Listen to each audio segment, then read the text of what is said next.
Alors l'Épicerme a été créé en 1997 et sur une opportunité de découverte de l'existence d'un site paléontologique sur le mont Coupé.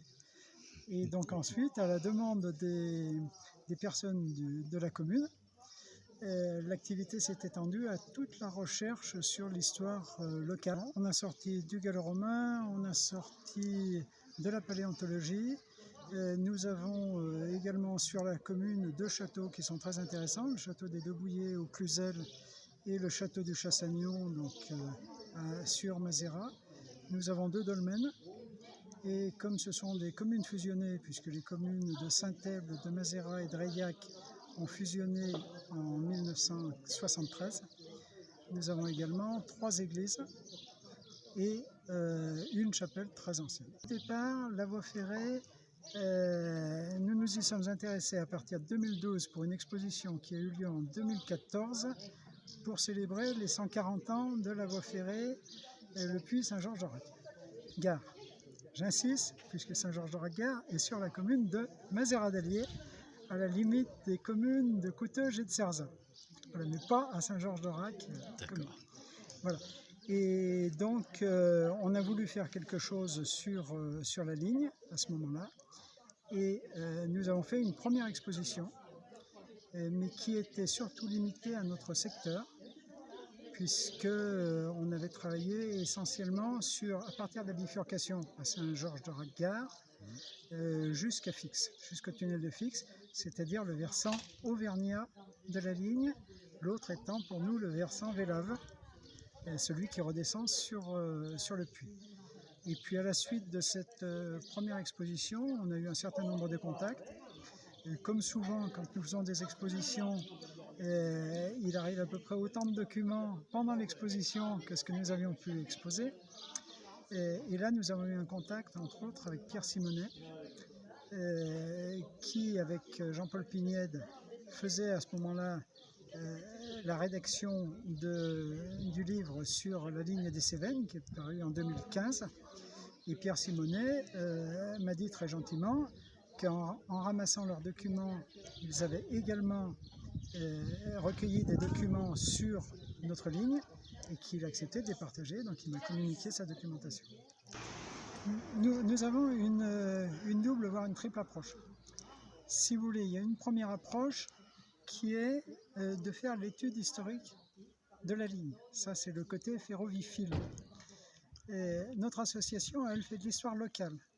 Donc nous avons conjugué l'histoire locale à l'histoire purement technique de la voie ferrée pour montrer tout ce que la voie ferrée avait apporté à ce secteur. Oui. Et en plus de ça, ce que nous souhaitons évidemment, c'est défendre la ligne. Puisque actuellement, on a assez peu de trafic, il faut le dire, entre le puits. La ligne n'existe vraiment que pour un trafic, le puits Clermont-Ferrand, avec, je crois, 4 allers-retours par jour, 3 ou 4 allers-retours par jour. Voilà, donc il y a peu de circulation. Et alors surtout, mais alors là, ce serait plus un vœu pieux à titre personnel et à titre des gens d'ici, on souhaiterait la réouverture des gares intermédiaires, puisqu'évidemment, ce train n'a plus de trafic voyageurs, puisqu'on a fermé les gares. Bien sûr. Voilà. Mais ça, c'est une stratégie SNCF. Voilà. Il y aurait fermer les lignes. Alors, on nous a expliqué qu'on rénovait la voie pour gagner, parce qu'il fallait faire le puits Clermont en 2 heures, et qu'on était un petit peu au-dessus, donc on a rénové la voie pour gagner quelques minutes, et ensuite on a fermé toutes les gares pour soi-disant gagner du temps. Et en fait, en fermant les gares, on a supprimé tout le trafic. Et quand, moi je suis absolument outré, quand on vient de Lyon, vous arrivez par le train qui fait Lyon-Le Puy, vous avez le choix entre le car tout de suite ou le train dans 3 quarts d'heure. Donc on ramène sur la route. Alors bon, on a tout le débat d'écologie, on a tout le débat de relance du ferroviaire, et en fait, on s'aperçoit qu'on fait tout pour qu'il n'y ait pas de voyageurs. C'est quand même le constat général de tous les gens qui défendent le train actuellement. Moi qui suis lyonnais d'origine, au début, quand je venais, Si vous voulez, je prenais mon train à Lyon-Perrache, j'arrivais ici à Roujac-Chavagnac et sans changer de train. Voilà. Voilà. Et là maintenant, bon, souvent on est obligé de changer à Saint-Étienne, et puis au Puy, il faut reprendre soit le car, donc c'est vrai que c'est plus possible, il faut prendre absolument la voiture. Alors, je vous ai entendu dire tout à l'heure qu'il y avait le projet de réouverture je le savais, mais Alors de la Chaise-Dieu, le Puy. ça, c'est un projet. Bon, alors je m'occupe d'association à la Chaise-Dieu également. C'est pour ça que nous suivons ça un petit peu. En fait, il y a un projet de l'agglomération du Puy, avec, je pense, le soutien du Conseil général, mais compte tenu des dernières élections, il faut revoir un peu tout ça, pour une réouverture, puisque maintenant la Chaise-Dieu fait partie de l'agglomération du Puy. Donc, le Puy se dit qu'il pourra avoir un moyen de transport en utilisant l'ancienne ligne. Et ce serait particulièrement astucieux, j'allais dire, puisqu'il y a des exploitants privés, une association, qui, elle,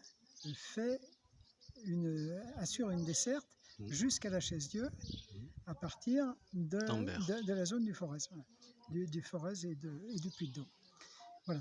Et donc, ça permettrait d'assurer. Alors, bon, pour le moment, ils en sont à l'étude des voies. Je crois qu'ils ont entrepris quand même quelques améliorations sur certains points. Je crois qu'il y avait un pont qui posait problème, peut-être un passage à niveau.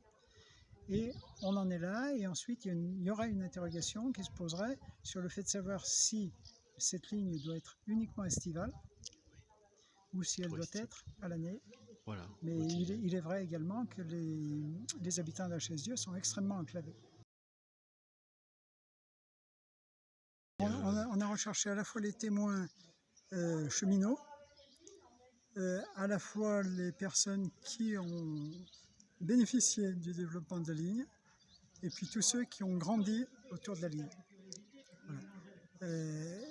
Et donc là, c'est ce que j'évoquais tout à l'heure, c'est la partie histoire locale que l'on a greffée donc sur la partie technique, et pour bien montrer que cette ligne avait une âme, quoi, et puis qu'on vivait autour des gares, qu'une gare, c'était pas simplement comme aujourd'hui l'endroit où on va prendre son train.